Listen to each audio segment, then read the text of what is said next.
Kalau Allah udah berkehendak, kun, udah nggak ada yang bisa mengubah. Allah cuma bilang kun, jadi langsung tuh. Ini namanya kebesaran Allah. Belajar dari Zaid, belajar dari Zainab, belajar dari Julaibib, belajar dari Fatimah dan Ali. Ada lagi kisah lain tentang seorang cewek pedagang susu di zaman Umar. Ini terkenal nih. Umar tuh kalau malam-malam suka belusukan, melihat rakyatnya ke gang-gang gitu. Suatu malam habis belusukan, Umar capek, akhirnya bersandar istirahat di dinding rumah seseorang. Bersandar. Lagi bersandar ngedengerin percakapan obrolan antara seorang ibu sama putrinya, sama anaknya. Kata ibu itu, wahai putriku, campurlah susu itu dengan air supaya kita dapat untung lebih besok di pasar. Kata anaknya, ibu, jangan, nanti akan dimarahi dan dihukum oleh Amirul Mukminin Umar bin Khattab. Kan Umar melarang kita curang dalam berdagang. Kata ibunya, kan Umar gak mendengar, jadi kamu campur aja, gak ada Umar juga di sini. Padahal Umar gak sengaja qadarullah mendengar sambil istirahat. Ketika ibunya bilang Umar gak mendengar, Umar gak tahu, anaknya bilang, wahai ibu, sesungguhnya Umar memang tidak mendengar, tapi Tuhannya Umar, Rabbu Umar, Allah Subhanahu Wa Taala Maha tahu. Wahai ibu, saya gak berani. Gimana kita akan ngomong ke Allah nanti? Ini perempuan soleha, memantaskan diri. Sehingga Umar langsung bilang ke asistennya, tandain rumah ini ya, RT berapa, RW berapa, entah kita datangin. Ditandain sama asistennya. Pulang besok pagi, panggil anaknya, namanya Qasim. Qasim, ikut ayah? Ya, ikut. Nggak dikasih tahu juga mau ngapain, ikut aja. Nih, luar biasanya orang dulu. Datang, tok. Assalamualaikum, waalaikumsalam. Dibukain sama ibunya. Ngelihat Umar, langsung gemetaran ibunya teh. Tahu kalau dia bersalah. Umar minta izin masuk. Ada apa ya Amirul Mukminin? Apa yang bisa kami bantu? Kayak lebay gitu, namanya juga orang bersalah. Jadi cari-cari muka supaya dia nggak dihukum. Apa yang bisa saya bantu, hai Amirul Mukminin? Ada masalah apa?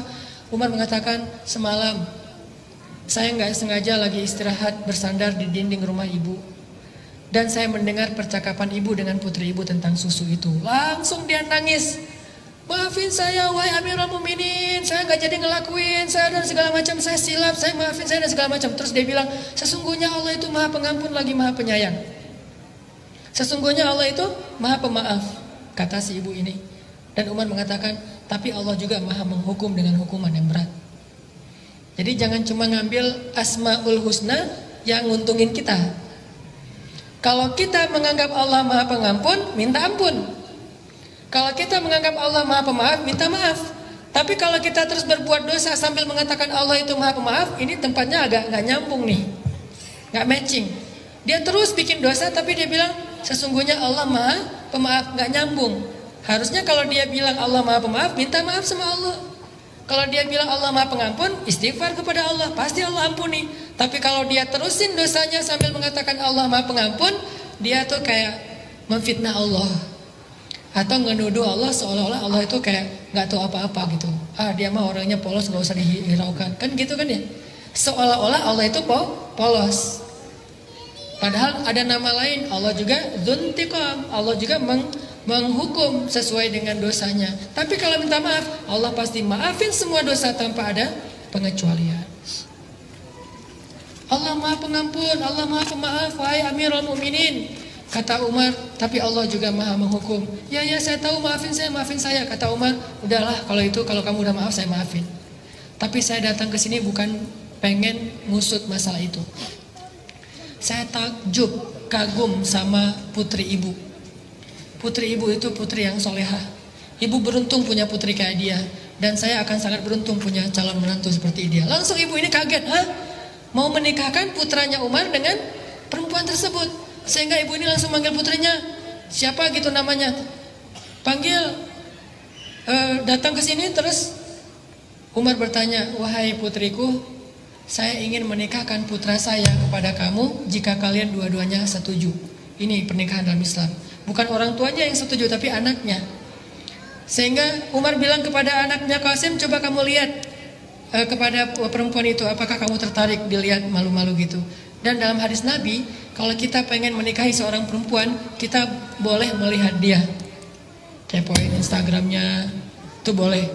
Makanya postingin di Instagram sesuatu yang boleh dilihat. Kan ada sahabat yang pengen nikah dengan seorang cewek tapi nggak pernah ngelihat ceweknya, sehingga Nabi bertanya, kamu udah ngelihat orangnya? Belum ya Rasul. Ya udah lihat. Akhirnya kata dia, saya pun mencuri-curi pandang. Mencuri-curi pandang bahasa kita stalking. Akhirnya saya pun mencuri-curi pandang dari balik dinding, lihat, oh itu ceweknya. Udah lihat, udah ya Rasul, gimana? Saya terima, ya udah nikah.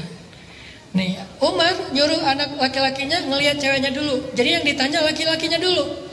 Jangan perempuan dulu. Kalau perempuan udah setuju, tiba-tiba laki-laki nggak setuju, kasihan. Perempuan perasaannya lebih peka. Mending laki-lakinya ditolak daripada cewek yang ditolak. Ini etika Islam. Umar tanya ke anaknya, gimana?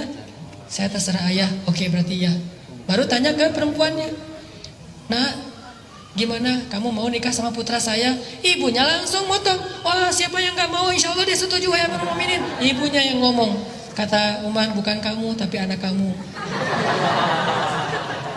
Ibunya ini agak-agak ceplas-ceplos gitu ya.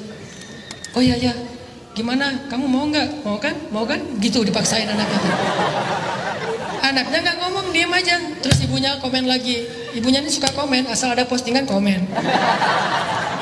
Anaknya diem aja, ibunya yang komen. Tuh kan Amirul Mukminin, kata Nabi juga, diamnya seorang perempuan artinya setuju. Ya udah kalau gitu nikah. Dari pernikahan ini akhirnya lahir anak, lahir lagi anak. Anak dari mereka, cucu dari mereka kelak menjadi seorang khalifah, presiden paling sukses sepanjang sejarah yang bernama Umar bin Abdul Aziz. 2,5 tahun memerintah, mengubah orang miskin, sampai satu negara nggak ada lagi yang mau menerima zakat. Umar bin Abdul Aziz. Ini gara-gara model pernikahannya tuh, ta'arufan jadiannya itu luar biasa. Apa pelajarannya di sini? Ternyata kalau kita pengen dapat imam yang paling keren, pantaskan diri kita untuk mendampingi dia. Kalau kita pengen punya makmum yang solehah kayak Khadijah, pantaskan diri kita seperti Rasul untuk menjadi imam bagi dia. Gak mungkin seorang imam yang gak bisa baca Quran ngimamin makmum yang hafiz 30 juz. Ini agak-agak gak sesuai dengan fikih nih. Kalau kita pengen ngimamin orang-orang yang hafiz, kita hafalannya harus lebih banyak. Kalau kita pengen ngimamin seorang cewek yang solehah, yang taat, kita harus lebih soleh. Gitu juga cewek. Kalau mau diimamin oleh imam yang soleh, kita harus memantaskan diri biar kita gak banyak protes.